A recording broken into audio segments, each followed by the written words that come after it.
こんにちは、まるこです。今日勉強するのは第1段階の項目8、歩行者の保護など、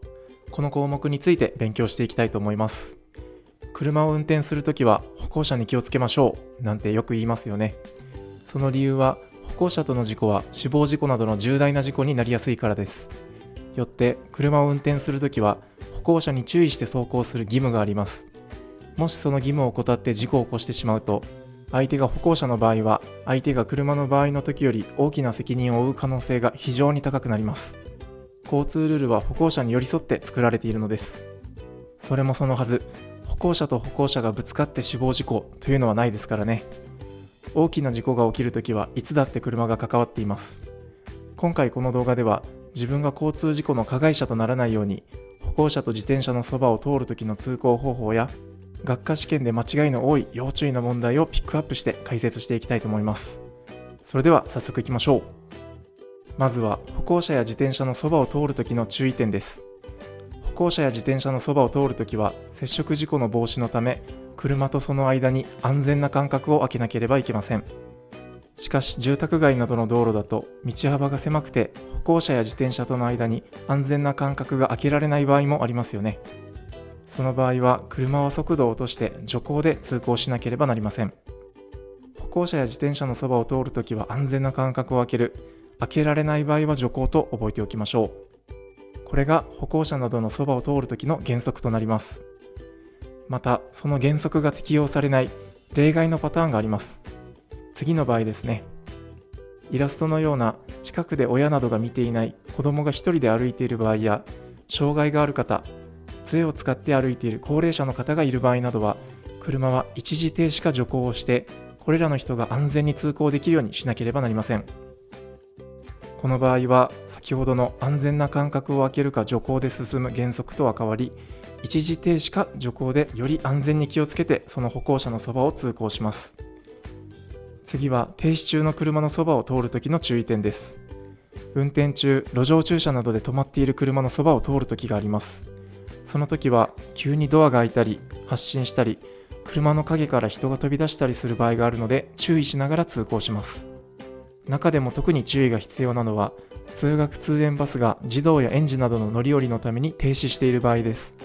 その場合、そばを通るときに子供が飛び出してくる可能性があるのでそばを通行するときは徐行で通行しなければなりません。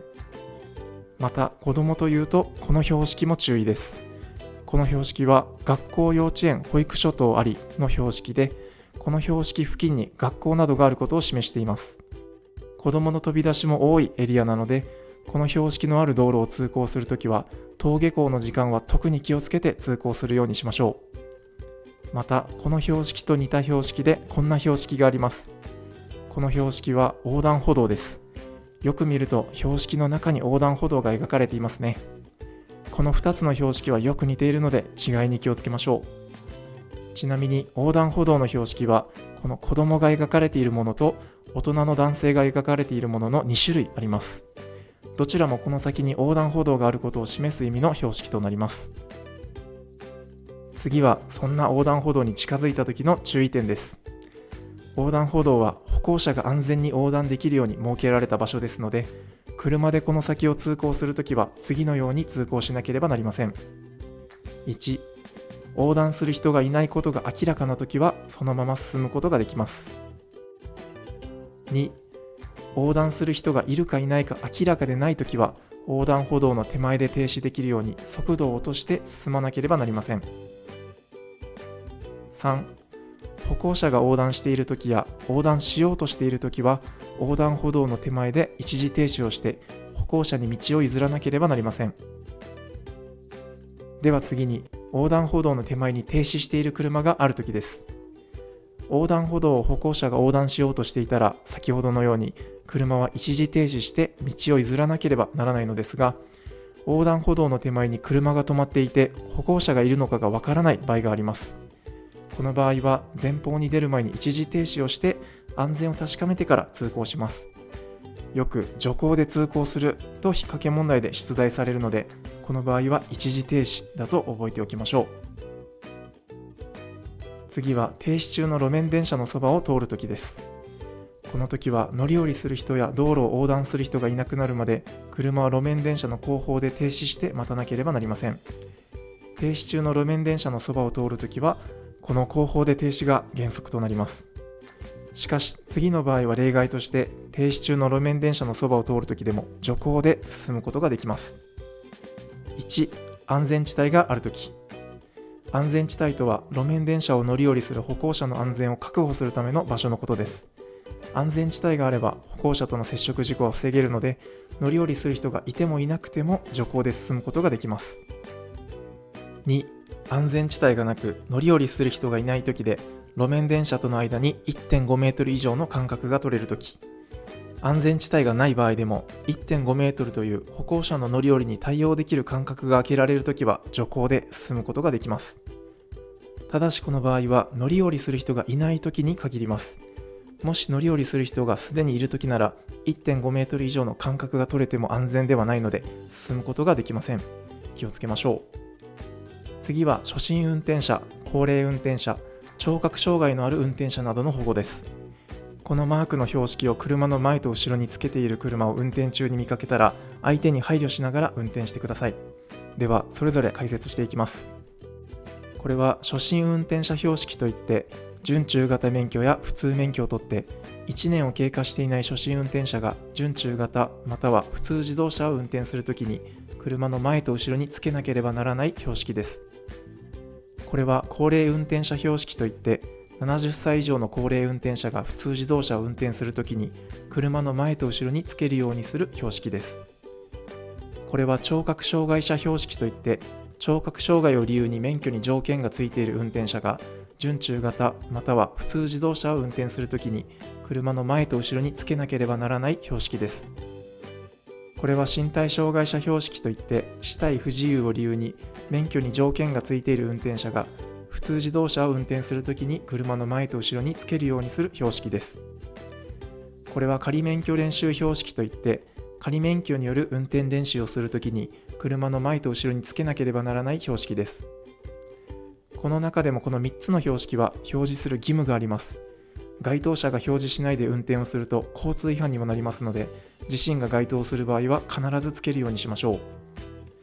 他の車に対してもですが、以上の標識をつけている車に対しては幅寄せをしたり前方に無理に割り込んではいけません。特に配慮ある運転をお願いします。では今回の動画のまとめです。1、歩行者や自転車のそばを通るときは安全な間隔を空ける。空けられない場合は徐行する。2、そばを通る歩行者が子供が一人で歩いているような場合などは一時停止か徐行をする。3、横断歩道に近づいたとき、横断する人がいれば道を譲らなければならない。4、停止中の路面電車のそばを通るときは乗り降りする人がいなくなるまで原則後方で停止。例外として安全地帯がある場合や乗り降りする人がいないときで路面電車との間に 1.5 メートル以上の間隔が取れるときは徐行で進むことができる。5、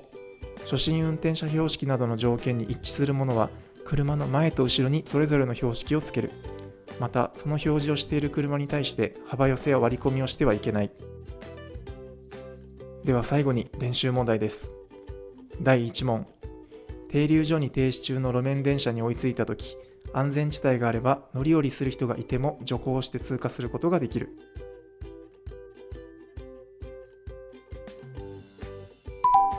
設問の通りです。この場合や路面電車との間に 1.5 メートル以上の間隔が取れて乗り降りする人がいないときも徐行で通過できます。第2問。横断歩道に近づいたとき、横断する人がいないことが明らかなときは徐行で通行しなければならない。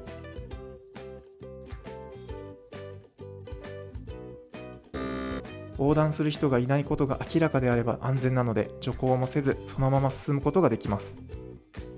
第3問。初心者マークや高齢者マークをつけている車に対して追い越しや追い抜きをしてはならない。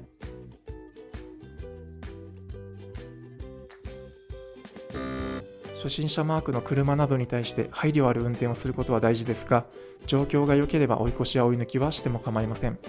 ですが、幅寄せや割り込みは危険なのでしてはいけません。